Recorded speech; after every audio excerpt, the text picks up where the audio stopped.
me ask you a question about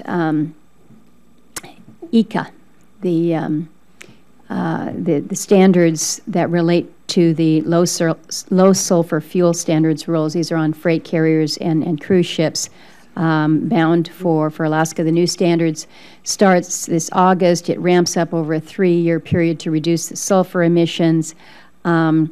We, as you know, are a state that relies on almost all of our freight. Everything that comes into the state pretty much is comes to us by barge, by freight, over the water. And there's great concern that this standard could cause what is anticipated to be a 20% rise in freight costs. If you look at the cost of goods in Alaska already, they're astonishingly high, so 20% is really a great deal of concern.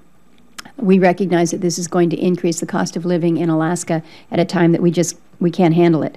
We're also concerned because it could have a very serious impact on the state's tourism industry. Our cruise ships carry 4/5 of the state's summer tourists to Alaska, and the concern is that this will these standards will increase the cost to those who are coming north. There is further concern that we simply won't, or the industry won't be able to meet the deadline because the maritime industry won't be able to obtain the 1% sulfur fuel without blending different types of fuel that increase operational and safety issues. So there's a real concern about their ability to meet the standards in the first place. The marine industry has been working with EPA on this issue, trying to determine if there's an alternative compliance mechanism that could ultimately result in lower overall air emissions than even what the EPA rule would actually produce.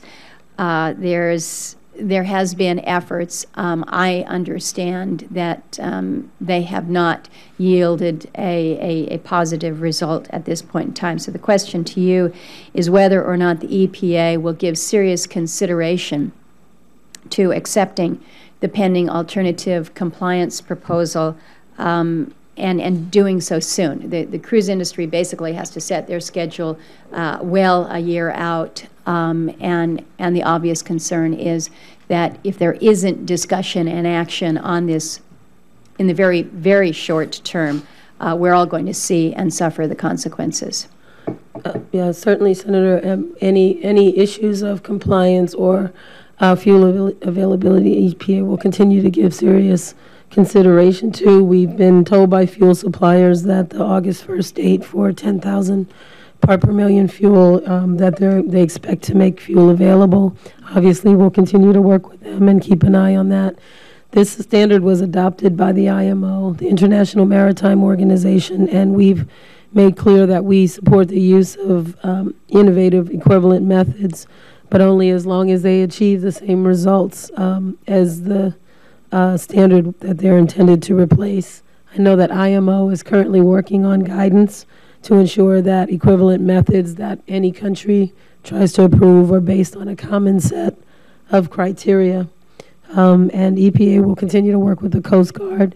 We'll work with IMO. We'll reach out to the suppliers and, of course, to the folks who use the fuel in meeting the 10,000 part per million standard in August.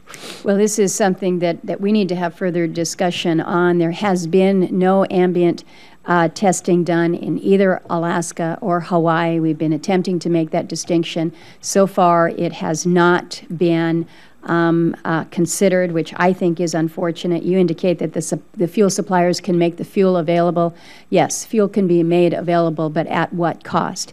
And truly in an effort to deal with these extraordinarily, you cannot put a 20% increase on the cost of freight that comes into the state of Alaska and expect people to be able to continue to buy groceries or lumber or whatever it is that they need. We've got to have some ability to work with you on this. This would be one of those issues that I would hope that your senior folks sitting down with our folks can have a further discussion on.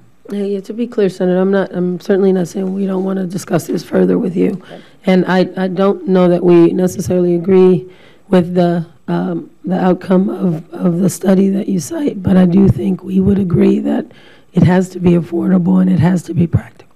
Correct. Thank you.